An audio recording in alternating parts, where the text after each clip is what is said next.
Assalamualaikum warahmatullahi wabarakatuh. Baiklah, pada kesempatan kali ini kami dari kelompok 4 akan menjelaskan mengenai Just in Time atau JIT. Sebelumnya, izinkan saya memperkenalkan anggota kelompok saya terlebih dahulu. Pertama, yaitu saya sendiri, Regina Putri.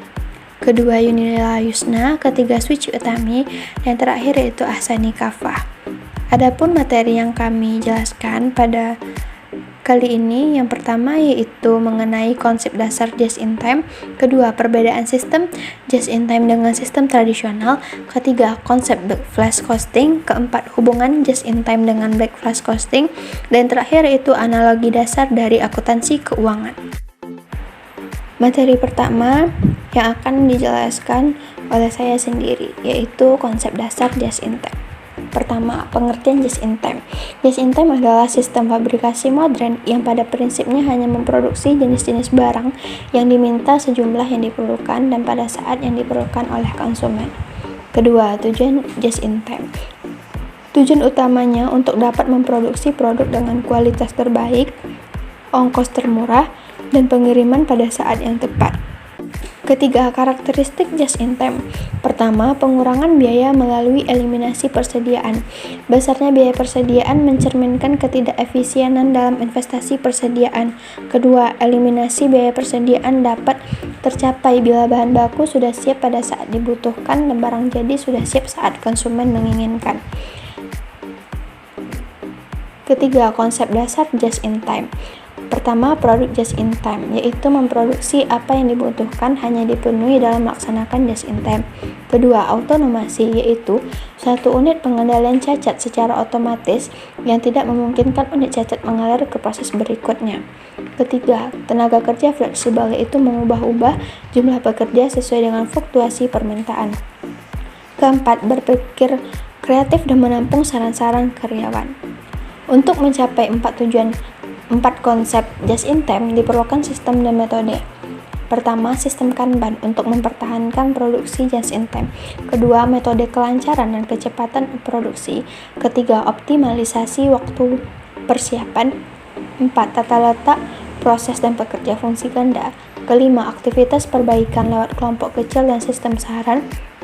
Yang terakhir yaitu sistem manajemen fungsional. Untuk materi selanjutnya akan dijelaskan oleh Yunila Yusna. Baiklah, saya Yunila Yusna akan melanjutkan menjelaskan submateri tentang perbedaan sistem JIT atau Just in Time dengan sistem tradisional.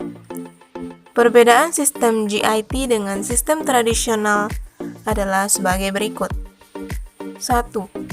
Pada sistem JIT merupakan sistem tarikan, sedangkan sistem tradisional merupakan sistem dorongan. Maksudnya sebagai berikut. Sistem tarikan adalah sistem penentuan aktivitas-aktivitas berdasar atas permintaan konsumen, baik konsumen internal maupun konsumen eksternal. Sedangkan sistem dorongan adalah sistem penentuan aktivitas-aktivitas berdasar dorongan aktivitas-aktivitas sebelumnya. Perbedaan yang kedua, pada sistem JIT, persediaan tidak signifikan, sedangkan pada sistem tradisional, persediaan signifikan. Maksudnya sebagai berikut. Karena JIT menggunakan sistem tarikan, maka dapat mengurangi persediaan menjadi tidak signifikan, atau sangat sedikit dan bahkan mencita-citakan nol. Sebaliknya, dalam sistem tradisional, karena menggunakan sistem dorongan, maka persediaan jumlahnya signifikan, sebagai akibat jumlah bahan yang dibeli melebihi kebutuhan produksi. Jumlah produk yang diproduksi melebihi permintaan konsumen, dan perlu adanya persediaan penyangga. Yang ketiga, pada sistem JIT, basis pemasok sedikit, sedangkan pada sistem tradisional, basis pemasok banyak. Maksudnya sebagai berikut. JIT hanya menggunakan pemasok dalam jumlah sedikit untuk mengurangi atau mengeliminasi aktivitas-aktivitas tidak bernilai tambah, memperoleh bahan yang bermutu tinggi dan berharga murah. Sedangkan sistem tradisional menggunakan banyak pemasok untuk memperoleh harga yang murah dan mutu yang baik. Tapi akibatnya banyak aktivitas-aktivitas tidak bernilai tambah, dan untuk memperoleh harga yang lebih murah harus dibeli bahan dalam jumlah yang banyak atau mungkin dengan mutu yang rendah. Yang keempat, pada sistem GIT, kontrak jangka panjang dengan pemasok.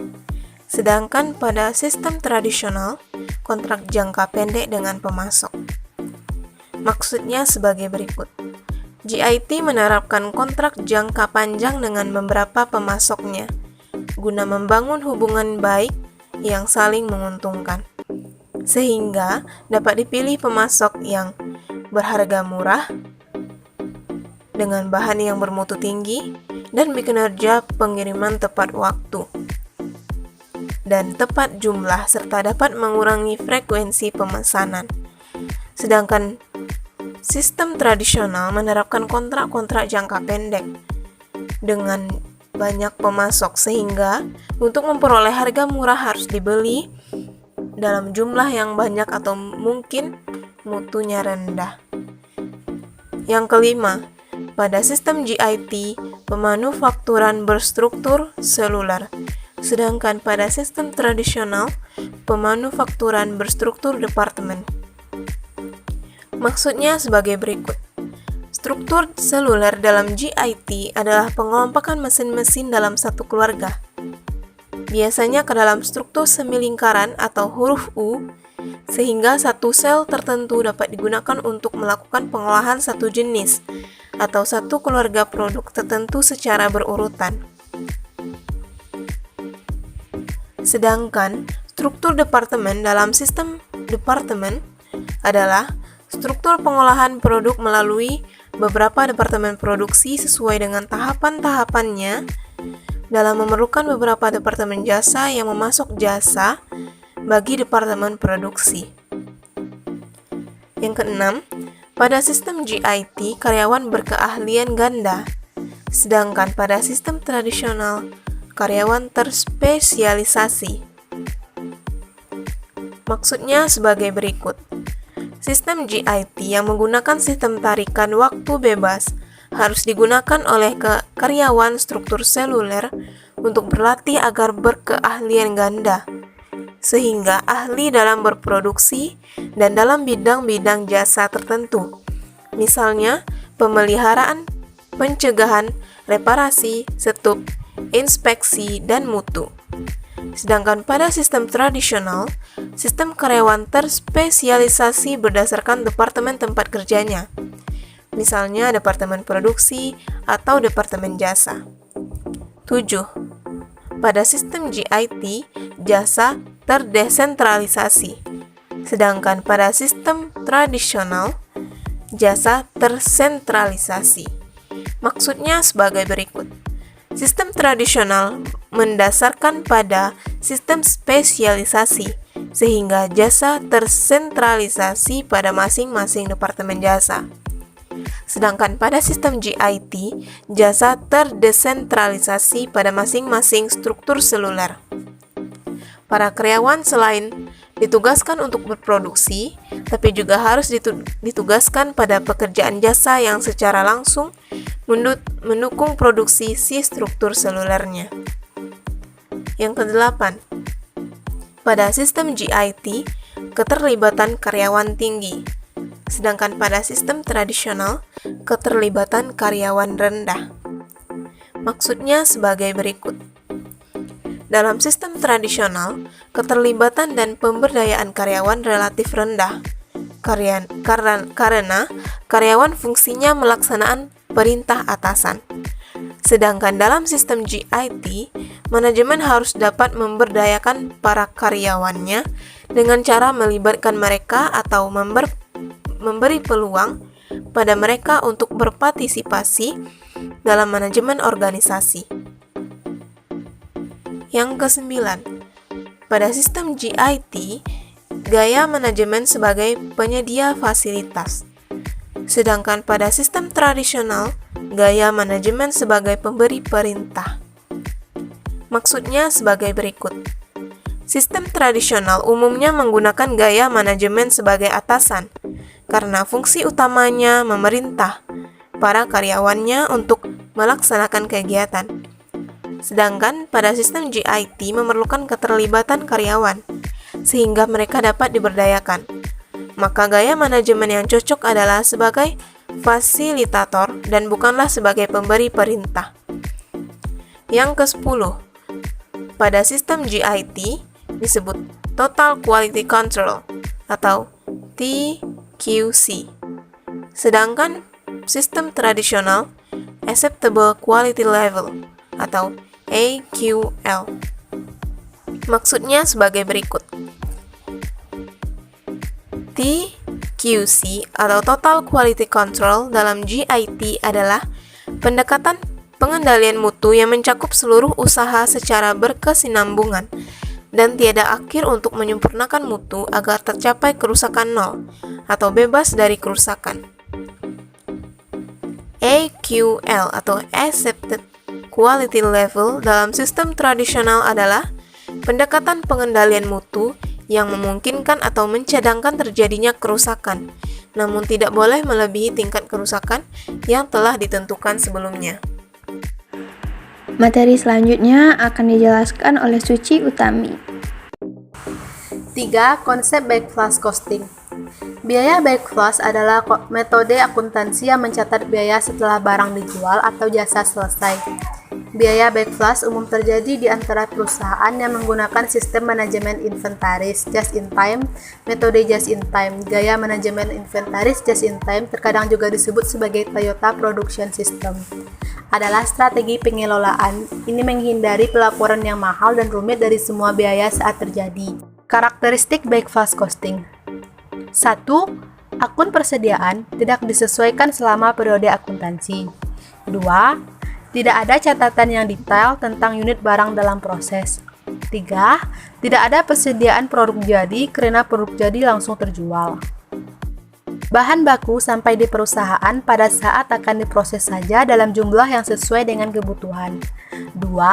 Tidak ada persediaan produk jadi. Persediaan barang dalam proses jadi, semua biaya tidak dibebankan ke produk jadi, tapi langsung ke harga pokok penjualan. Entry Journal Backflash Costing. Entry jurnal untuk backflash costing adalah entry tunggal di akhir periode produksi berdasarkan biaya standar dan jumlah unit yang diproduksi. Kemudian keuntungan dan kerugian backflash costing.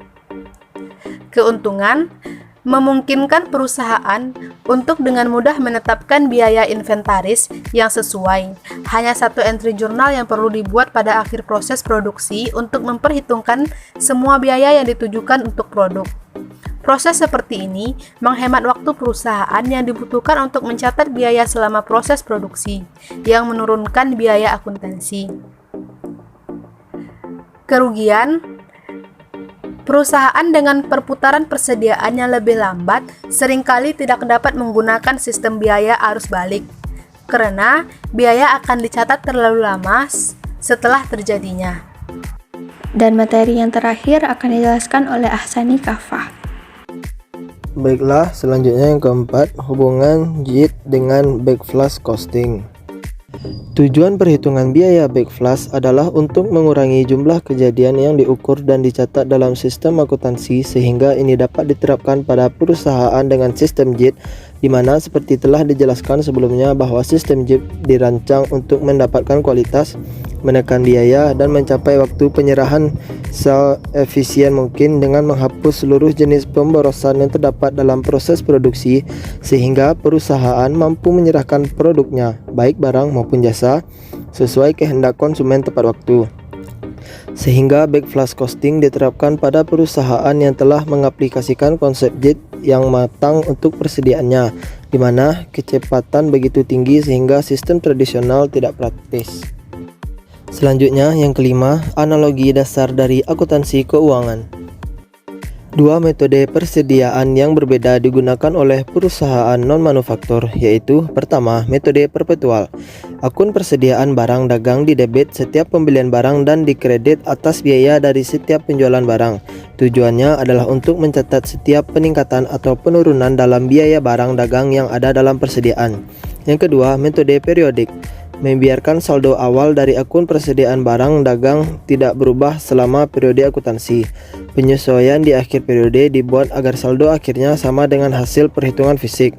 Harga pokok penjualan yang merupakan total aliran keluar barang dagang untuk periode akuntansi tersebut dihitung dan dicatat hanya di akhir periode. Baiklah, hanya itu yang dapat kami sampaikan. Terima kasih kami ucapkan atas segala perhatian dan mohon maaf atas segala kekurangan. Assalamualaikum warahmatullahi wabarakatuh.